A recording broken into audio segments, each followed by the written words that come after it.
Hello friends, आप सभी को मेरा नमस्कार। हम सब जानते हैं कि सावन का पावन महीना शुरू हो चुका है। इस सावन के महीने को शुरू करने के लिए हम साक्षात भगवान शिव के ज्योतिर्लिंग के दर्शन से शुरुआत करें, इससे अच्छी क्या बात हो सकती है। तो चलिए आज हम इस वीडियो में भगवान के 12 ज्योतिर्लिंग में से एक ज्योतिर्लिंग की कथा सुनते हैं और दर्शन करते हैं। भगवान का यह ज्योतिर्लिंग वह स्थान है जहाँ कहा जाता है कि भगवान शिव माता पार्वती के साथ तीनों लोकों का भ्रमण करने के बाद रात्रि में विश्राम के लिए आते हैं। भगवान के इस भवन में विश्राम की पूरी व्यवस्था की जाती है। भगवान की शयन आरती के बाद भगवान के विश्राम के लिए और मनोरंजन के लिए यहाँ चौपर पासा भी बिछाया जाता है। जी हाँ, आपने बिल्कुल सही समझा। हम बात कर रहे हैं भगवान के चौथे ज्योतिर्लिंग ओंकारेश्वर की, जो साक्षात शिव स्वरूप है। इस ज्योतिर्लिंग से जुड़ी काफ़ी कथाएं हैं, जिसमें से प्रचलित एक कथा यह है कि कहा जाता है यहाँ पे राजा मंधाता ने भगवान शिव की प्रसन्नता के लिए तपस्या की थी। राजा मंधाता की तपस्या से खुश होकर भगवान शिव ने उन्हें साक्षात दर्शन दिए और स्वयं ज्योतिर्लिंग के रूप में विराजमान हुए। इसीलिए इस पर्वत पर, जिस पर राजा मंधाता ने तपस्या की थी, इस पूरे पर्वत को मंधाता पर्वत के नाम से जाना जाता है। क्योंकि ये पूरा पर्वत ही शिव स्वरूप हुआ, इसलिए इसको शिवपुरी भी कहा जाता है। दूसरी कथा का वर्णन शिव पुराण में किया गया है। एक बार नारद जी गिरिराज विंध्य पर आए। विंध्य ने उनका बड़े आदर के साथ पूजन किया, पर उनके मन में यह भाव था कि मेरे यहाँ किसी बात कमी नहीं है, यहाँ सब कुछ है। इस बात को महसूस कर अहंकार नाशक नारद मुनि लंबी सांस खींचकर चुपचाप खड़े रह गए। यह देख विंध्य पर्वत ने पूछा, आपने मेरे यहाँ कौन सी कमी देखी? आपकी इतनी लंबी सांस खींचने का क्या कारण है? नारद जी ने कहा, भैया तुम्हारे यहाँ सब कुछ है, फिर भी मेरू पर्वत तुमसे बहुत ऊंचा है। उसका शिखर देवताओं के लोक में पहुंचा हुआ है, तुम्हारा शिखर वहां कभी नहीं पहुंच सकता। यह कहकर नारद जी चले गए, परंतु विंध्य पर्वत को बहुत ही संतप्त हुआ।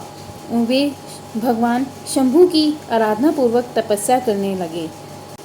जहाँ साक्षात ओंकार की स्थिति है, वहाँ प्रसन्नता पूर्वक जाकर उन्होंने शिव की पार्थिव मूर्ति बनाई और 6 मास तक निरंतर भगवान शंभू की आराधना करके शिव के ध्यान में तत्पर हो अपनी तपस्या के स्थान से हिले तक नहीं। विंध्याचल की ऐसी तपस्या देखकर भगवान शिव प्रसन्न हो गए। उन्होंने विंध्याचल को अपना वह स्वरूप दिखाया जो योगियों के लिए भी दुर्लभ है, और विंध्य पर्वत से बोले कि मैं तुम्हारी तपस्या से प्रसन्न हूँ, मनोवांछित वर मांगो। भगवान शंकर ने उनको मनोवांछित वर दिया। उसी समय देवता और ऋषि मुनि वहाँ पधारे। उन्होंने भगवान शिव की पूजा की और उनसे प्रार्थना की कि भगवान आप यहाँ स्थिर रूप से निवास करें। देवताओं की यह बात सुनकर भगवान शिव प्रसन्न हो गए और उन्होंने वैसा ही किया। वहाँ जो एक ही ओंकार लिंग था, वह 2 स्वरूपों में विभक्त हो गया। प्रणव में जो सदाशिव थे, वे ओंकार नाम से विख्यात हुए, और पार्थिव मूर्ति में जो शिव ज्योति प्रतिष्ठित हुई, वह अमलेश्वर के नाम से प्रसिद्ध हुए। इस प्रकार ओंकार और ममलेश्वर, ये दोनों शिवलिंग भक्तों को अभीष्ट फल प्रदान करने वाले हैं। उन दोनों लिंगों की ऋषियों और देवताओं ने पूजा की। इसीलिए जो भी मनुष्य वहाँ भगवान शंकर का पूजन करता है, वह अपने अभीष्ट फल को प्राप्त करता है। इसमें कोई भी संशय नहीं है। आगे मैं आपको ओंकारेश्वर से जुड़ी एक और बहुत अच्छी बात बताऊंगी। उससे पहले मैं आप सभी से इतना कहना चाहती हूँ कि अगर आपको वीडियो पसंद आ रही हो तो प्लीज़ लाइक करें, मुझे सपोर्ट करने के लिए चैनल सब्सक्राइब करें। अब आगे की कथा सुनते हैं। ओंकारेश्वर ज्योतिर्लिंग में कहा जाता है कि हमें सभी तीर्थ करके अंत में उस ज्योतिर्लिंग पे जल चढ़ाना चाहिए। ऐसा क्यों? कहा जाता है कि हम जितने भी तीर्थ करते हैं, वहाँ से लाया हुआ जल हमें सबसे आखिर में ओंकारेश्वर ज्योतिर्लिंग पे चढ़ाने से सभी तीर्थों का पूरा फल मिलता है। इसीलिए हमें पूरे तीर्थ करके सब जगहों से इकट्ठा किया हुआ जल ओंकारेश्वर ज्योतिर्लिंग पर चढ़ाना चाहिए। जैसा कि हमने कथा में सुना, ओंकारेश्वर ज्योतिर्लिंग के 2 स्वरूप हैं। एक है ममलेश्वर, जो कि नर्मदा नदी के दक्षिणी तट पर स्थित है, और दूसरा साक्षात ओमकार शिव स्वरूप ओमकारेश्वर ज्योतिर्लिंग जो नर्मदा नदी में एक टापू पर स्थित है। वह पूरा पर्वत ही शिव स्वरूप है, इसीलिए वो शिवपुरी है। उस पूरे पर्वत की परिक्रमा दी जाती है जो ओमकारेश्वर मंदिर से शुरू होकर ओमकारेश्वर मंदिर पर ही समाप्त होती है। किसी वीडियो में मैं आपको इस ओमकारेश्वर ज्योतिर्लिंग की परिक्रमा और उस परिक्रमा में आने वाले सभी प्राचीन मंदिरों के दर्शन भी कराने की पूरी कोशिश करूंगी। अब जानते हैं हम इस ओमकारेश्वर ज्योतिर्लिंग तक कैसे पहुंच सकते हैं। यहाँ पहुंचने के लिए हवाई और रेलवे दोनों ही सुविधाएं उपलब्ध हैं। हवाई यात्रा की बात करें तो सबसे पास में इंदौर का हवाई अड्डा है। अगर हम रेलवे यात्रा की बात करते हैं तो खंडवा रेलवे स्टेशन और इंदौर रेलवे स्टेशन दोनों से ही लगभग दूरी बराबर है। दोनों से आप कार लेकर या बस से आप यात्रा कर खंडवा ज़िले तक पहुंच सकते हैं। बस या कार या कोई भी और सवारी सिर्फ ममलेश्वर ज्योतिर्लिंग तक ही पहुंच सकती है, क्योंकि ओमकारेश्वर ज्योतिर्लिंग एक टापू पर है। वहां किसी वाहन का जाना अभी सुलभ नहीं है।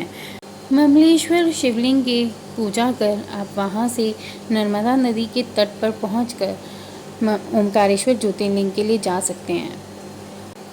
नर्मदा नदी के तट से एक पुल बना हुआ है। पैदल यात्रा से आप उस पुल को पार करते हुए ओमकारेश्वर ज्योतिर्लिंग तक पहुंच सकते हैं, या नर्मदा नदी के इस तट से उस पर्वत तक पहुंचने के लिए आप नाव भी ले सकते हैं। वहां से आगे चलकर आप 5 मंजिला बने ओमकारेश्वर ज्योतिर्लिंग के मंदिर तक पहुंच जाते हैं। अभी इन दिनों ज्योतिर्लिंग में स्थित शिवलिंग पर जल के अलावा कोई भी सामग्री चढ़ाना मना है।